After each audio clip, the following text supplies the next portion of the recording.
नमस्कार साथियों, मैं के शर्मा। मैं ये जो वीडियो आपके लिए बना रहा हूँ वो इस्लामिक आतंकवाद के समाप्ति के लिए बना रहा हूँ। पिछले काफ़ी समय से हम इस्लामिक आतंकवाद का दंश झेल रहे हैं, भारत झेल रहा है, सारी दुनिया झेल रही है। तो इसलिए पिछले 1 वर्ष पहले मैंने इस विषय पर एक वीडियो बनाया था कि इस्लामिक आतंकवाद को कैसे समाप्त किया जा सकता है। आज अभी पहलगाम, जम्मू कश्मीर के पहलगाम में 28 हिंदुओं को चुन चुन करके और मार दिया गया, गोलियों से भून दिया गया, उनसे उनका धर्म पूछा गया, जाति नहीं। और इसीलिए अब ये मेरा जो पुराना वीडियो है वो फिर से प्रासंगिक हो जाता है। मैं चाहता हूँ कि इस पर हम खुलकर बात करें। दबी छुपी बात करने का कोई फ़ायदा नहीं है। आने वाले समय में धीरे धीरे करके मुस्लिमों की आबादी बढ़ना है और हिंदुओं की आबादी स्थिर रहना है, क्योंकि हम दो हमारे दो, यानी आप दो हैं तो आपके दो होंगे, दो के दो होंगे, यानी आपकी आबादी वहीं पर रहने वाली है और उनकी आबादी हम दो हमारे 10, हमारे 20, इस तरह से बढ़ती है। तो इस पर ज़्यादा चर्चा ना करते हुए मैं माननीय नरेंद्र मोदी जी से, भारत सरकार से ये आग्रह करता हूँ कि कृपया मेरे इस वीडियो को ध्यान से देखें और इस पर तत्काल अमल करने की आवश्यकता है। इस्लामिक आतंकवाद को यदि हम समाप्त करने की सोचें तो ये असंभव है, असंभव। आप अगले 1000 साल तक इस्लामिक आतंकवाद से लड़ते रहेंगे और इस्लामिक आतंकवाद आपसे लड़ता रहेगा, फिर भी वो समाप्त होने वाला नहीं है। फिर भी एक कदम के रूप में मैं इसे देखता हूँ और आशा है कि आप मेरे इस वीडियो को लाइक करेंगे, शेयर करेंगे, ज़्यादा से ज़्यादा इसको आगे बढ़ाएंगे ताकि ये वीडियो माननीय नरेंद्र मोदी जी तक ये पहुँचे और इस पर कार्रवाई हो। तो सबसे मुख्य बात यह है कि इस्लाम में काफिरों को मारने का हुक्म दिया गया है, इसलिए वो जो इस्लामिक आतंकवादी हैं वो अपना काम, किताब पढ़ते हैं और अपना काम करते हैं, इसमें कोई सवाल ही नहीं उठता।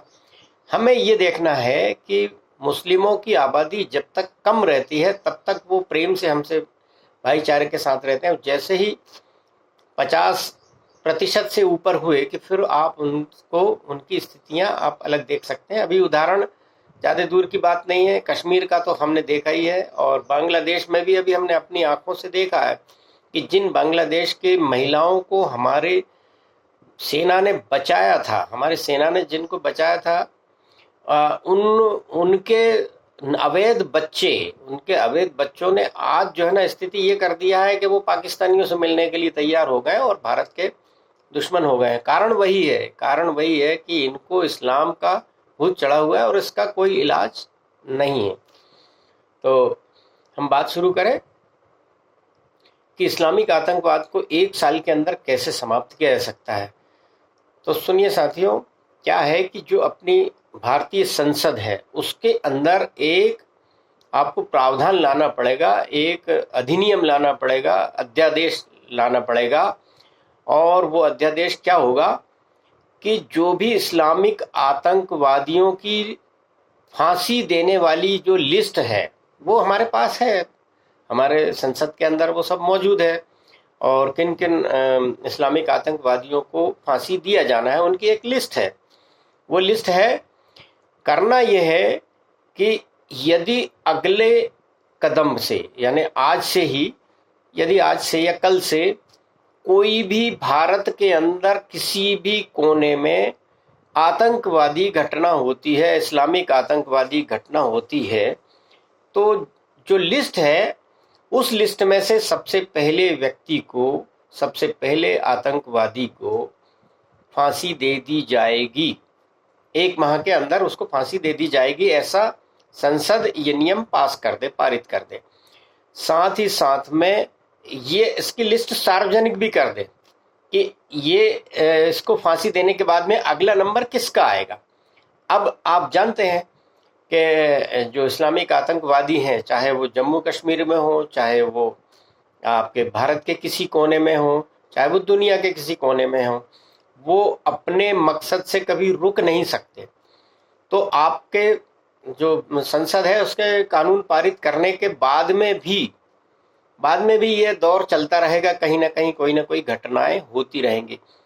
संसद का काम सिर्फ इतना है कि ये एक कानून पारित कर देना है, उसके बाद में कोई भी घटना घटी, चाहे वो हमारे मिलिट्री के खिलाफ घटी हो, चाहे पुलिस वालों के खिलाफ घटी हो, चाहे आम जन के खिलाफ घटी हो, चाहे उसमें हिंदू मुस्लिम सिख ईसाई किसी को भी यदि क्षति पहुंचती है, जीवन की क्षति पहुंचती है, वो मृत्यु को प्राप्त होता है, तो उसके तत्काल 1 महीने के अंदर पहले आतंकवादी को फांसी दे दी जाएगी।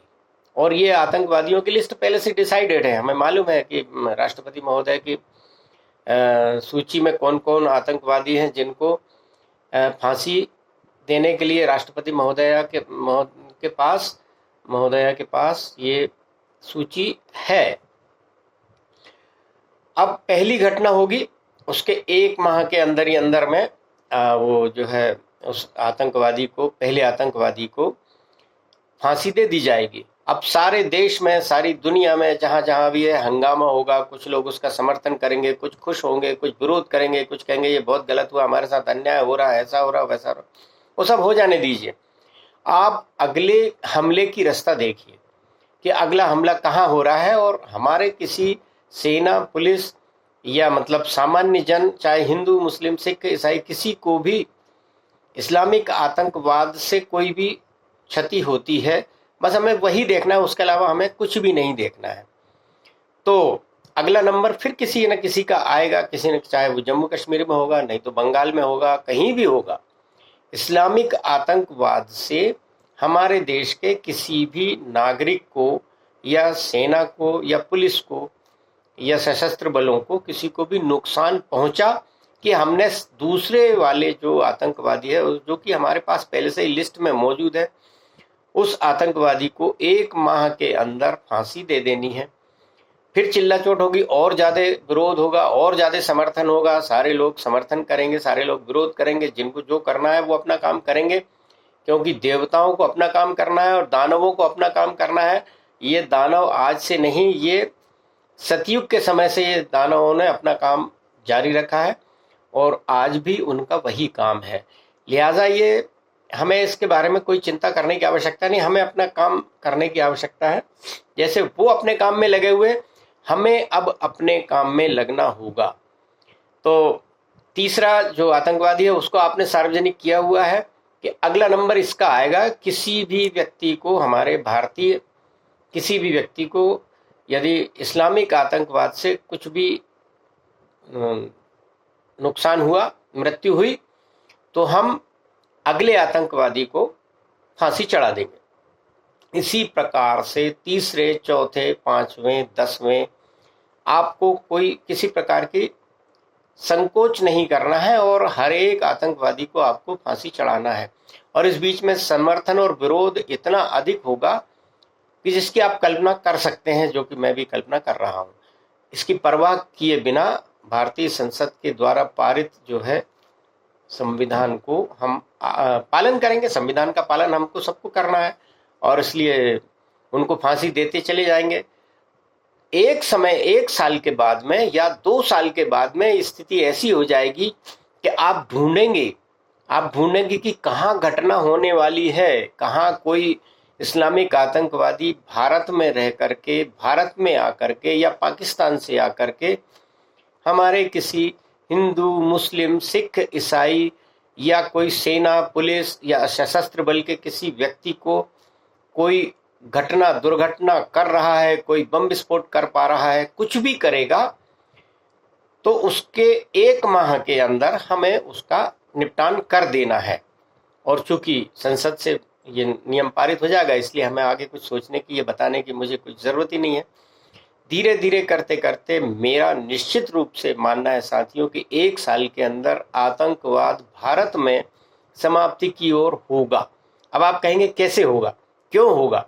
क्योंकि इस्लामिक आतंकवादियों की या मुस्लिमों की सोच ये है कि वो अपना कार्य तभी तक करते हैं जब तक वो फायदे में होंगे, और जब वो नुकसान में होते हैं वो अपना कार्य तुरंत रोक देते हैं। ये आप ध्यान रखिए। जैसे ही उनको आतंकवादियों को नुकसान होगा, वो अपना कार्य रोक देंगे। और आप कहेंगे नुकसान कैसे होगा? अरे एक सामान्य जन की मृत्यु के कारण से उनके एक बड़े से बड़े हीरो, जिसको वो हीरो समझते हैं, हीरो को, उनके जो आतंकवादी है वो उनका हीरो है, उनको यदि फांसी दे दी जाती है तो उनके लिए वो कितना बड़ा लॉस है कितना बड़ा नुकसान है उनके लिए। और मैंने आपको पहले ही कहा कि वो जहां उनको फायदा होता है वहां वो काम करते हैं, जहां उनको नुकसान होगा वो तुरंत में वो अपना जो है इस्लामिक आतंकवाद छोड़ना शुरू कर देंगे। और धीरे धीरे करते करते भारत में इस्लामिक आतंकवाद आपके भारत से समाप्त हो जाएगा, निश्चित रूप से मानिए साथियों। और मेरा पूर्ण विश्वास है कि ये जो हमारा जो है ये इसमें बहुत सारी अड़चनें आने वाली हैं, क्योंकि कांग्रेस पार्टी और कांग्रेस जैसी विभिन्न पार्टियां हैं, समाजवादी पार्टी है, राजद है, और सबसे बड़ी तो वो ममता बैठी हुई बंगाल के अंदर, जिसने कि हिंदुओं के नरसंहार का ठेका लिया हुआ है, इस्लामिक आतंकवादियों को दूसरे दूसरे रूप में लेकर के जो है वो हिंदुओं के खिलाफ भड़काती रहती है। और उसके बाद में अभी रिसेंटली अभी आपने देखा होगा कि वहाँ भी मुर्शिदाबाद में हमारे हिंदुओं को वहाँ से भगाया गया। तो अब इसके अलावा आपके पास कोई चारा नहीं है, कोई आपके पास सोचने की आवश्यकता नहीं है। जब उनको सोचने की आवश्यकता नहीं है तो आपको उनके बारे में सोचने की आवश्यकता क्या है? दूसरी बात, ये किसी आम मुस्लिम के खिलाफ नहीं है, क्योंकि किसी आम मुस्लिम को इसमें आप फांसी नहीं देने वाले हैं। फांसी किसको दी जाने वाली है? इस्लामिक आतंकवादी को, जिसकी पूरे सब कुछ सबूत मौजूद हैं।